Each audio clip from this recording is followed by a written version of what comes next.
Hey everyone, we're still here at Women's Weekend at Ray's Indoor Mountain Bike Park. In the last interview that you saw, I did it with Beatrice, the co-owner of the Bloom BMX. Well, now this time I'm with Kim Klejak. Yes, Kim Klejak, who is the founder, starter of Women of Freestyle, which is what? It was a BMX website that was started in 1999, I believe. At that point in time, there were no girls riding freestyle, so I started to try to locate other girls so that we could kind of like get together and try to progress. So I did the interview last time with the person who's doing a lot for the current women's BMX media. This is the originator of women's BMX coverage on the internet. So can you tell me a little bit more about what Women of Freestyle was? Our main focus was getting profiles of girl riders out there, and I was really focused on like the grassroots part. I mean, there were no pros anyway, but it was, you could do any trick. Even if you could just do an endo, you could be on the website. And we'd ask girls to submit a profile, name, age, your favorite tricks, your favorite riders, like we all did back in the late 90s on the MySpace days. And we would just put their photos up, and girls would just constantly update me with new photos, and we would just update them on the site, and it became a directory to find other girls that rode. And girls would find the site and reach out to me like, hey, I live in, Kansas, or any other girls in Kansas. I'd be like, oh, there's this girl and this girl, reach out to them, and it just became like a database for girls to find other girls to meet up with and ride with. It's actually really cool to hear about that, and this was what, 20-something years ago at this point? 99? Yeah, so 24 years. Yeah. 23, 24. I think it ran until about 2006, and then I got too busy, and Facebook kind of killed it, because once people had Facebook, nobody wants to submit photos to a website and have somebody else, curate their content. So as everybody moved to Facebook, there was no more interest in putting profiles out, and I was really busy with college, so it just kind of died off. So, it sounds like people responded to it pretty well in what you were doing. Oh yeah, it took a few years to obviously establish a lot of girls, but 2001 we threw the first ever women's freestyle jam, which is actually at the Incline Club in New Jersey. And that was where I met Erin Donato and Stacy Mulligan, Nina Betrago, Corey Coffey. That was our first time all of us got together. How many people would you say showed up for that? I'd have to go check the video footage. Was it a lot though? Did it feel like a lot? I want to say it was maybe around 10 girls, but at that time it was huge because none of us had ever met another girl rider. So it was like the first time that any of us had ever met another girl that rode. That is so cool. So what were some of the things that women were doing at that time riding-wise? The tricks and types of stuff they were doing? Not very much. We were definitely in the gap of, men start riding when they're kids and they start learning wheelies and all this stuff, and we didn't. We all started when we were in our early 20s for the most part, and so we were struggling to learn how to bunny hop and learn how to feeble grind. And, Corey at that point, I don't know if Corey had done the backflip or not at that point. I don't think she had. So, it was definitely not much going on trick-wise back then. It was more about just meeting each other and trying to help each other get somewhere. Yeah. So, can you remember how you felt whenever you found people like Corey and Nina for the first time? It was amazing because, you start out with nobody, there's nobody, and then to suddenly find these other girls, and I can't remember who. I know some of them had found my website first, and that's how they started riding. Others found riding in other ways and then found the website, but it was a new thing for all of us. There was just nothing to compare it to. There was nobody else. We were effectively the founders of what was starting to happen. And that's so cool. And then being here at Women's Weekend at Ray's, were you here yesterday? No, I missed Friday this year. Either way, though, you're here now. Is it crazy to see how much has happened since then? Yeah, back then a lot of it was if you wanted a girl to ride with, you had to talk them into riding. There was no organic growth that people just saw BMX and started riding. It was, hey, I met a girl that likes bikes. I'm going to try to, basically force her to ride freestyle with me, and trying to manually one at a time find girls. And now you ride around here and there's just all these young girls on bikes, and I don't know if they're coming from racing at this point or if it's just the amount of public skate parks now that it's just in the public eye, but girls just automatically are picking up BMX at a young age now, and I think that young age is allowing them to progress farther than we ever could have, because we started in our 20s. We lost all those years to build the background of learning to bunny hop a curve. Girls didn't do that. We were given a mountain bike and told, don't hurt yourself. Mm-hmm. And now you've got these young shredders who are starting at 4, 5, 6, and they're learning to jump curves and everything, and they're going to be amazing in another 10 years. Yeah, and one thing that I think is pretty crazy to think about is that we're at Women's Weekend at Ray's right now, and there normally are a lot of notable well-known women riders who are here for this, but because there is a World Cup going on in Saudi Arabia, like, is it next weekend? When? It's sometime very, very soon.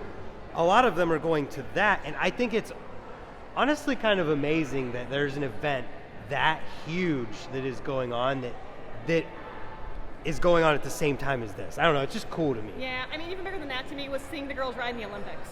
Yeah. Like, and I think for all of us that were around since the early days, the fact of seeing, Charlotte and Hannah at the Olympics was just like the crowning moment of something we would never in a million years have thought could ever happen. I was going to ask that, if you even imagined anything like that when you started the level of riding, just the fact that we're there, that we're part of it, that we're finally, we weren't even accepted in BMX in the beginning. There was a lot of go back to the kitchen mentality when we even tried to start. So, it's kind of breaking through, we've broken through those walls, I guess, now. And we're there, we're a part of it. I would say even up until like last year, 2 years ago, there was still a lot of that going on. And we can't be naive and say it doesn't exist anymore, but I feel like I'm pretty in tune with what's going on in BMX and what you see, and there is so much less of it than ever. I will say, after the Olympics, I did see a lot of negative stuff on the internet, but you're always going to have internet trolls. Right. I don't know those people would ever say that in person, no. But there's still a lot of people that, the girls aren't riding good enough, they shouldn't be part of these contests. But people understand the contests are how you get more girls into it and allow it to progress. Without getting those girls to that level that they are now, it can't go farther. So we need those events, we need those contests, we need that public, people seeing these girls out there doing that in order for the girls to get even better. Oh, yeah. And one thing I forgot to mention in the interview with Beatrice is just the fact that, like, two of my personal friends that I grew up riding with both have 4 or 5-year-old daughters who just got pedal bikes, and I told both of them, like, you should come to Raise this weekend because you're going to give your daughter a chance to see other girl riders who are doing it and good, and, like, that didn't exist at all whenever you started. Like I said, the website was the only place to see any of that. Not Free Selling Magazine in the 80s had some girls that were at that point considered pro, and there were some photos in the magazine, but from those magazines in the 80s to like about 99, there was no sign of any girls anywhere, and then we slowly built up the website and kind of found each other. Yeah, it's pretty crazy. So how do you feel about where things are today? It's amazing. Like, again, it's farther than any of us could have imagined. Us just thinking about having our own class back then seemed amazing. We made it to our own jams. We made it to having a class and contests. The Olympics was never even registered for us as a possibility. Even BMX in general probably felt like that. And it's funny, guys always say, well, what about regular BMX? For us girls, I feel like we're so focused on our own little segment. Not that BMX as a whole isn't important, but we tend to focus on our own part because BMX as a whole is doing fine. It's not the X Games era that we've had in the past, but BMX as a whole is doing fine. So we tend to, I think, focus more on the women's stuff than we do as, not that we don't care, but we're more worried about our stuff. And the way I feel about women's BMX is that it's like a generation behind men's BMX in that, like, if you think about 15 years ago in men's BMX, the stuff that women are doing now is like the explosion in progression, and I feel like that is where women's BMX is currently at, and just an explosion of progression. It is. In every realm. And I'd compare it to, people talk about like Tony Hawk's skateboarding game and David the Mirror game, as far as that's how people learned how to do a trick, or a trick was possible. And even like with Matt Hoffman and his tricks, nobody thought a trick was possible until they saw Matt do it. So suddenly a girl sees another girl do a trick. Well, hey, this girl just did a backflip. Oh, I can do a backflip because somebody else did it first. So we're in that very slow progression phase where some girl has to do the trick first, and suddenly you're going to see a lot of other girls picking it up, and it just must be some mental thing with humans that we need to see it before we can envision doing it ourselves. Oh, for sure.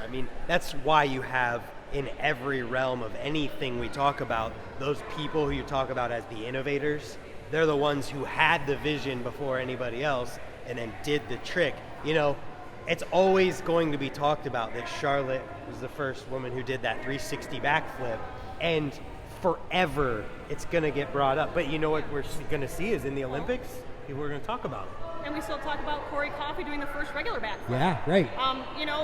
People still bring that up because when Corey did that first backflip, it was just unbelievable. And it's going to be talked about forever. Yeah. Yeah. For sure. And I mean, even in like the guys' side of just BMX in general, whatever, there's still those pinnacle moments that will be remembered forever. And I don't know. I think it's really cool that I could get a perspective from someone like you who created the first like women's BMX media outlet on the internet, and then think about that in comparison to where things are today. I think it's awesome. It's unbelievable. It truly is. Yeah. So, are you excited for the next, 4 years, 5 years? Oh, absolutely. I mean, it's, like I said, now that, people like Charlotte and Hannah and the rest of them are hitting those new pinnacle tricks, it's just going to skyrocket from there. So I expect the next couple of years are just going to very exponentially get stronger in the riding and stronger in the tricks. Like you said, it's like that generation gap behind right now, and they're catching up.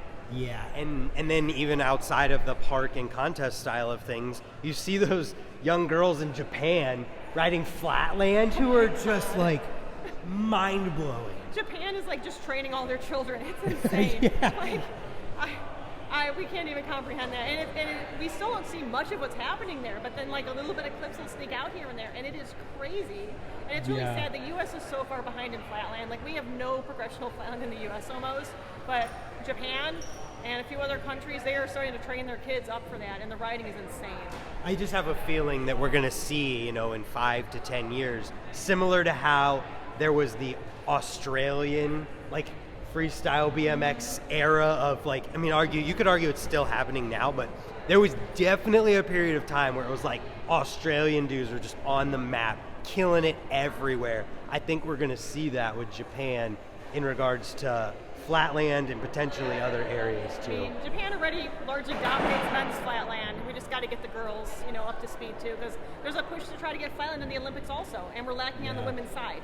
And just like we couldn't get freestyle into the Olympics until we had enough girls, the same thing's happening with flatland now, and everyone's trying to figure out how do we get more girls started and progressing faster to try to make us, be able to get to that level.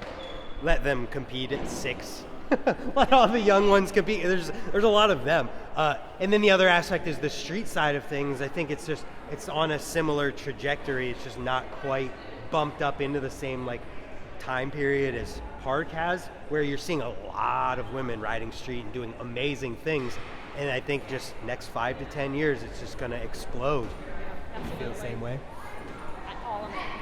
It's this now. As soon as somebody's doing it, everybody else is just going to start taking that and going farther. Yeah. So the future of women's freestyle, it's in good hands? It's in amazing hands. I'm so proud of all the girls and everything that they're doing, and it's just so amazing to see them and what they're going to be doing in the next couple years. Awesome. Do you feel like there's any kind of future of doing anything women of freestyle related and bringing anything back? You're going to ask me that question? Is it possible? Not in the format that it was before, because nobody wants to manage a profile on a website, and that was its big draw. I've tried a couple of times to kind of restart as a media brand, but it's hard. I'm so busy with so many things. I don't have the free time to really relaunch it. I've talked to a couple of girls about kind of starting something new. We were playing around starting like a podcast type of thing where we just like meet once a month and just kind of talk about the current state of things, but everyone's so busy, it's been really hard to get off the ground, so no promises. Well, either way, it's possible. Sounds like it's possible. On that note, though, where can people find you online? And is there any kind of like archive of anything that you've done? Well, you can get the old websites by going to the waybackmachine.com and typing in like WFBMX. I have all my old files. That's another project I want to do, is kind of make an archive website where I just put all the photos up I have. Because people have probably lost all these copies of their old photos that I have. And both for women's and men's, I shot photography for years. Just kind of get an archive website where you can search your name and get to all my old photos. So that is something I would absolutely love to do once I have free time in my life. Other than that, I sometimes post a little bit on Instagram under Kimix, KIMIX _WFBMX, but I'm not really active very much on there either. Either way. It's been fun picking your brain and like just talking about the current and previous past states of things in women's BMX. So thank you for your time. Subscribe here if you haven't, and hopefully we'll see that archive website sooner than later. Hopefully. Anyway, thanks for watching. We'll see you tomorrow. Goodbye.